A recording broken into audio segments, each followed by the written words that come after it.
Hey everybody, this is year 2 for me of being out here at the CERM user group in Dallas, Texas. Last year I got to be with Andrew from Blue Label Packaging, and we had a lovely set. And we're in a different environment. Yes. We're not, there's not the lovely cowboy set that we had Oh, that I had not at last all. year with Andrew. But nonetheless, it's been really informative. So I'm here with Trent Bremer.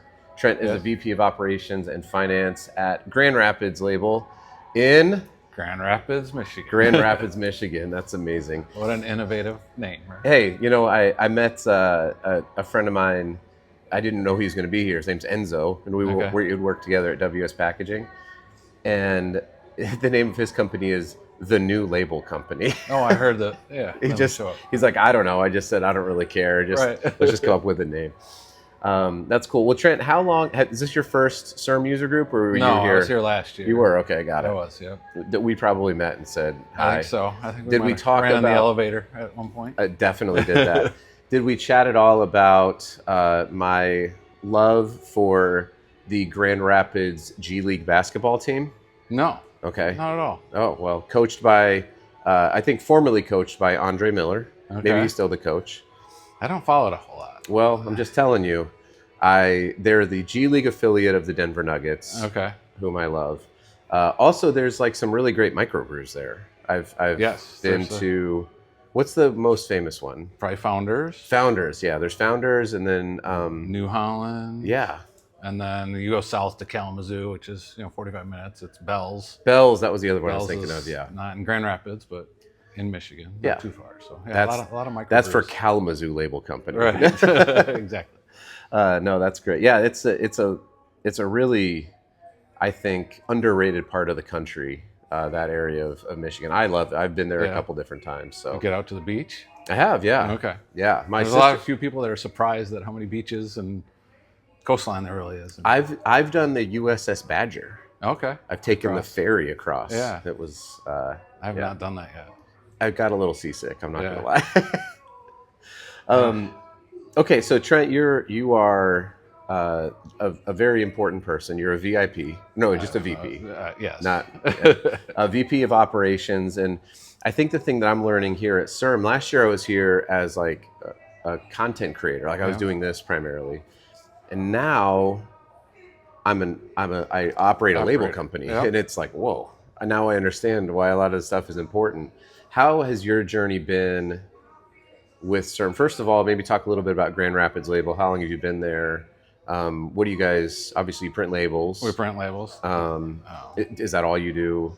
I realized I didn't Do ask a all little the bit of basic- machinery and equipment. Oh, you do? Okay. Yeah. A little bit. So It's a label small part of application it. equipment? Okay. Yep. Application for automation type stuff. And so certainly that. Grand Rapids label, 142 years old this year. Wow. So it was Congrats. primarily a printing company when it You started. have not right? been there since I day have one. not. I was going to say, you do not look like you're 142 years old. No, but no, it's a family business. Actually, starting 5th generation. Actually, just hired on in the last Oh, wow. year or so. So It's shocking how many businesses fail. I want to say it's at the third generation. yeah, It's like in the 90s, I think, percentile of it's a very small percentage that get to the 5th generation. that get to the So fifth, yeah. And have so you it's great. seen? Are you continuing to kind of evolve and grow? Does each generation come in and say like, okay, we're gonna do equipment now, or whatever it is? No, not necessarily. I mean, but I think there is a consistent family culture that Yeah, we want to propagate, and it's very important to the family that it stays family owned and yeah. continues on to give our employees an opportunity to grow, and so it's very important to the family. So Well, kudos to the fourth generation then, that probably had to hold strong through the last 10 to 15 years. there's been a few ups and downs.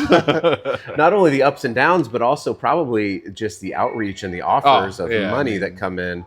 Because I mean, you gotta imagine if you're sitting there and you own this business, it's really important to your family, and someone says like, "But how about for this?" And you got to be like, "Maybe I don't know." Right. So yeah, What is the right number? No. yeah, exactly.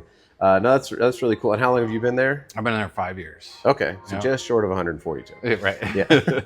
And was your background printing and Nope. packaging? Nope, not at all. I've Okay. always been.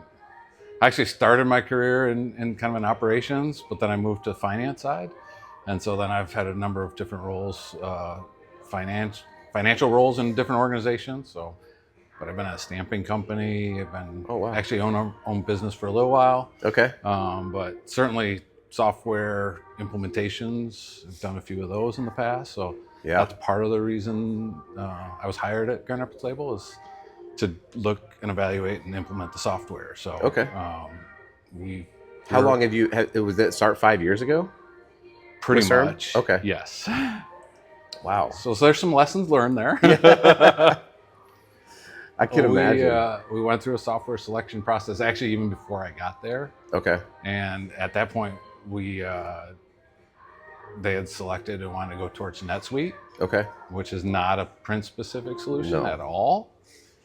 And so we went down that path for a while, and we finally had to call time out because we knew it was not going to work. So then we had evaluated CERM in that process originally and had decided they didn't want to do that. And then we've kind of come back full circle to say that's exactly the solution that we needed to solve our problem. So we were on a 40-year-old homegrown customized system.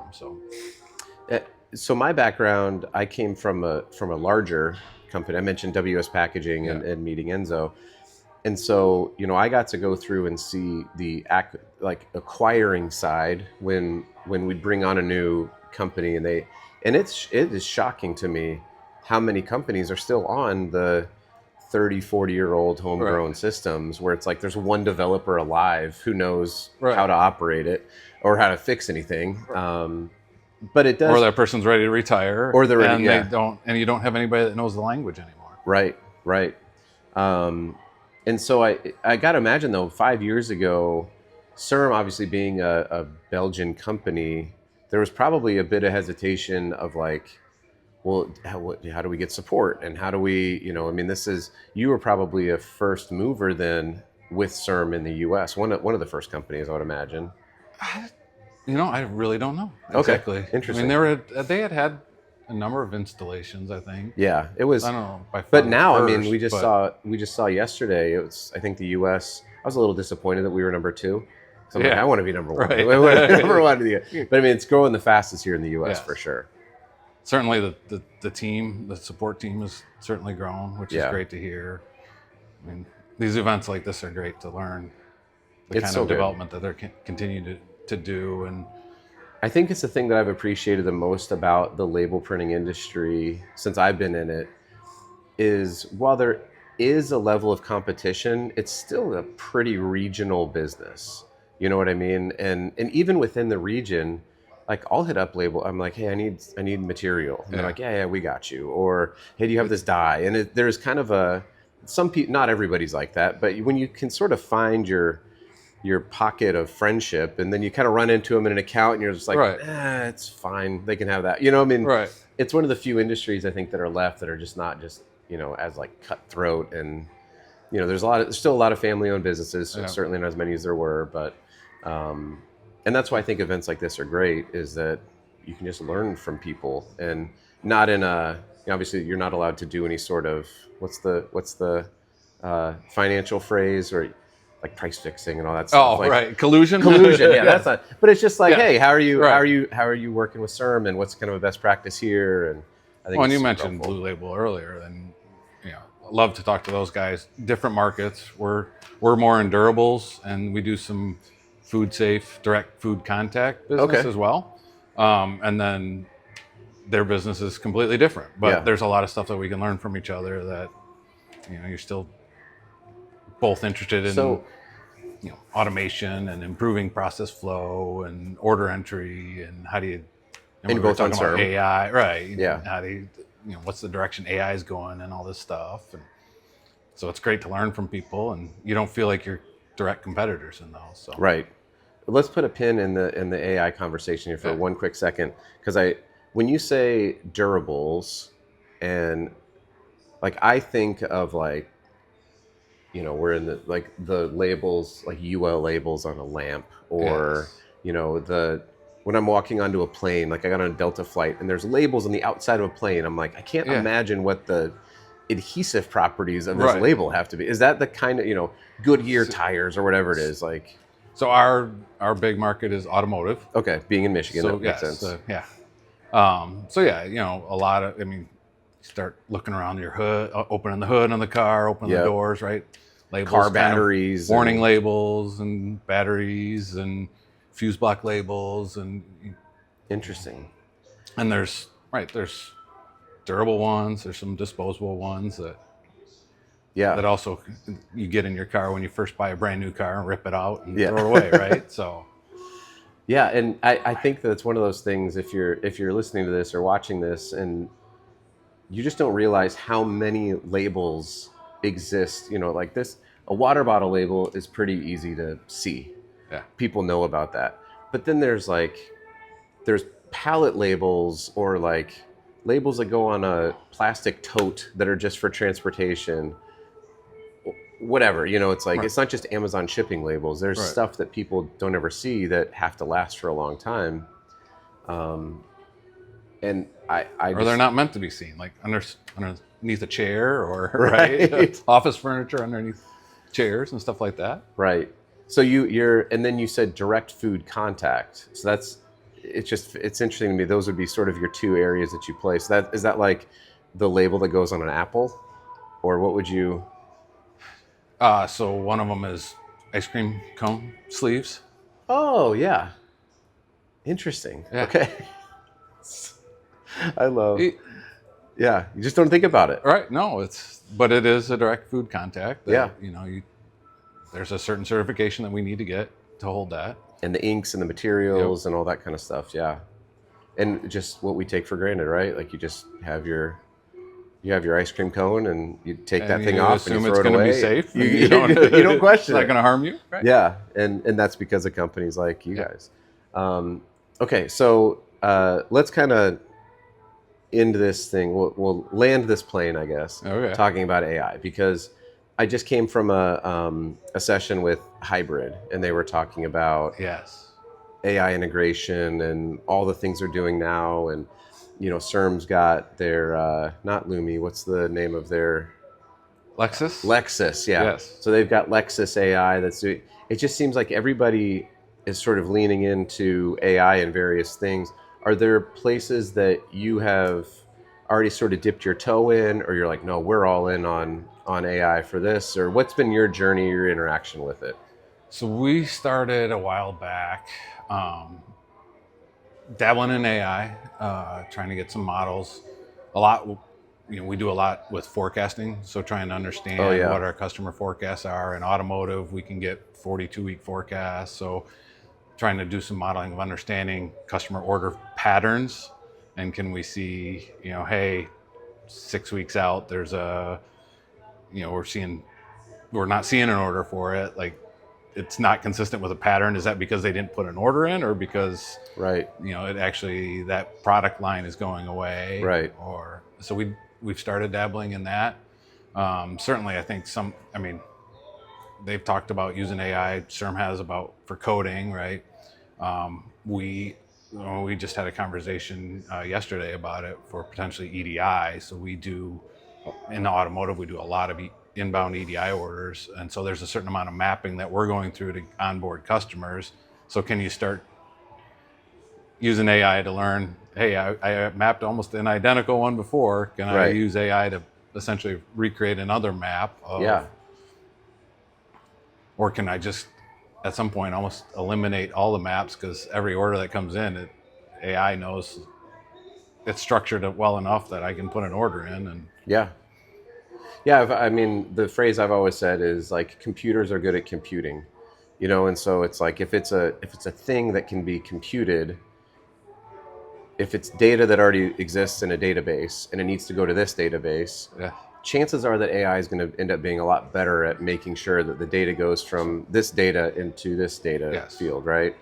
It's just that those tools in our industry, especially, have not yet been like built and vetted. And so if you're in well, for example, if you're printing an automotive safety label, you want to be 100% certain that that data is correct. You can't just leave it up to Right. AI to do it, because failure could mean, potentially millions of dollars of product recalls for your customer. And so that's bad. Nobody wants that. But if it can do 90%, And then 95% of the work, and you still need a human in there to check it, but can we do some of the repetitive, mundane work and automate it through AI? Right. Which would be huge. Yeah. And I think the opportunities is huge. I feel like finding the right application. In a year from now, we'll probably be back in Dallas, because it seems to be the spot where they're doing it, which is great. It's right by the airport. It's awesome. Easy out. Yeah. Wow. Not this year. No, I heard it was a little bit There's a lot of people that had trouble. But I'm guessing next year, the advancements in AI will be such that we'll be like, oh, that was so easy. And now we're looking at whatever it is. It seems like it's happening so quick. This technology is just on. I mean, a year ago, I never would have thought I could build a website. Honestly, like a year, if somebody said like, build me this website, I'd be like, I have no idea. I don't even know where to start. In the last probably 9 months, I want to say I've built at least 12 to like help me with my work. I'll quickly build up a web app. Or like I had a friend, I posted this on LinkedIn, but I had a friend who runs she's a dog breeder, and she was telling me how it's been so annoying with her current website. She doesn't have access to it. And in 30 minutes on my cell phone, I rebuilt her entire website, bought a new domain, and uploaded it. And she was like, what? And it was just all with AI. Like it's insane to me, like what is actually capable, or what's happening today. And so I expect in a year from now. So my last question for you, Trent, actually my final two, are you from Michigan originally? I was born in Michigan, but when I was 4, my parents moved to the south suburbs of Chicago. Oh, got it. Okay. So I grew up most of, grade school and high school. Yeah. And then so you don't have a dog in the fight in the Michigan State. Oh, I absolutely do have. Oh, you do. I'm a Michigan State guy. Okay, got it. I got my MBA at Michigan State, so I'm a Michigan State alumni. We're recording this the day before March Madness starts. So how are you feeling? They're the 3 seed. Michigan's a 2 seed, I think. There's a chance. They meet in the championship game. I would love to see it. How are you feeling about the Fighting Izzos of Michigan this year? Good or? Good. I mean, obviously, there's a lot of great teams out there. Yeah. Had a few injuries, but I think we've got a team that can play with anybody. Yep. They can play with anybody, and Izzo always sets them up every year to play a lot of good competition early in the season. And the Big Ten's no joke either, right? It's true. Well, you have a bunch of people in Utah randomly cheering for Michigan State. Did you know that? No, I didn't. So number 0, Jackson Kohler, played high school basketball in Utah. Yeah. So Utah people love when their guys play well. That's great. I love. Okay, so final question then. Grand Rapids label. Somebody goes to Grand Rapids. Where's like the restaurant or the spot that you're like, if you come here and you leave and you don't get a beer here or get a meal here, like you're doing yourself a disservice? Oh, you're asking the wrong guy. I'm not much of a foodie. No, it doesn't have to be a foodie. Like if you were to ask me, there's one restaurant. I'm not a foodie either. Okay. Like I'll eat Pop-Tarts and Lucky Charms, but like where's your favorite spot to go grab a bite to eat or grab a beer?